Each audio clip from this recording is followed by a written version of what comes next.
update ng bayan. Maasahan anumang panahon.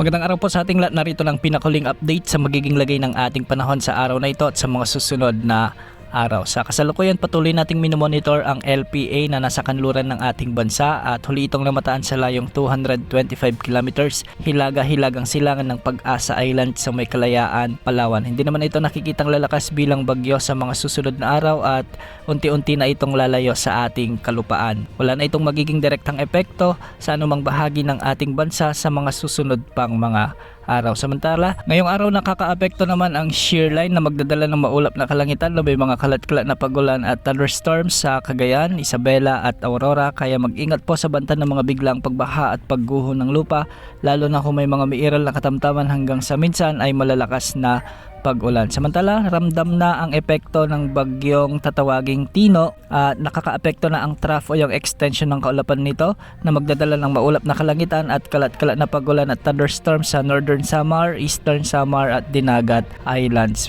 Posible ang banta ng mga biglang pagbaha o pagguho ng lupa kung may mga katamtaman hanggang sa minsan ay malalakas na pagbuhos ng ulan. Samantala, mas bumaba pa o mas dumami pa ang mga lugar na apektado ngayon ng amihan o northeast monsoon at makakaranas rin ng bahagyang maulap hanggang sa maulap na kalangitan na may mga isolated light rains at minsan ay malamig na pagsimoy ng hangin sa Ilocos Region, Cordillera Administrative Region at ang nalalabing bahagi ng Cagayan Valley. Samantala, makakaranas naman ngayong hapon at gabi ng mga kalat-kalat na pag-ulan. Posible ang mga severe thunderstorms na posibleng maglulot ng mga pagbaha at pagguho ng lupa sa Metro Manila at nalalabing bahagi ng bansa. Dulot ito ng mga mairal na localized thunderstorms. Samantala, patuloy naman nating minomonitor ang bagyo na nasa labas ng ating area of responsibility at bukas inaasahang papasok na ito sa ating PAR. Huli itong namataan sa layong 1,370 kilometers silangan ng northeastern Mindanao. Taglay ang lakas ng hangin na maabot na sa 55 kilometers per hour malapit sa gitna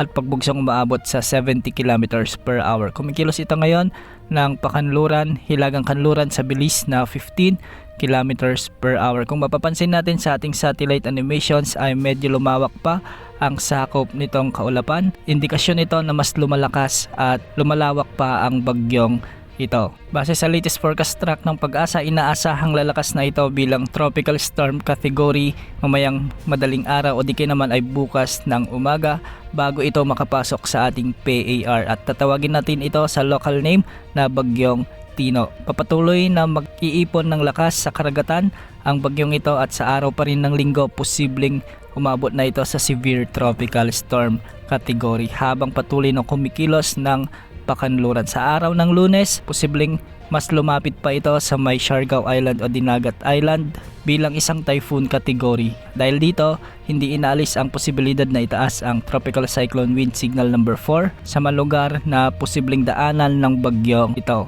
Gabi ng Lunes, inaasahang magkakaroon ito ng unang landfall sa may Dinagat Islands, sa may southern portion ng Leyte provinces. Inaasahan din na tatawirin ng bagyo ang ilang bahagi ng Bohol, sa may Cebu province, Negros Island region at ang southern portion ng Panay Island at huling landfall naman ang inaasahan sa may northern part ng mainland Palawan. Bukas ng umaga, posibleng itaas na ang tropical cyclone wind signal number 1 dahil sa paglapit ng bagyong Tino sa kalupaan ng ating bansa. Inaasang makakalabas na rin sa ating area of responsibility ang bagyong Tino sa araw ng Huwebes at posibleng mas lumakas pa ito habang ito ay nasa karagatan ng West Philippine Sea. Antabayan na ng mga susunod updates ukol sa bagyong Tino. Yan muna ang latest sa lagi ng panahon. Ito po ang weather update ng bayan. Maaasahan anumang panahon.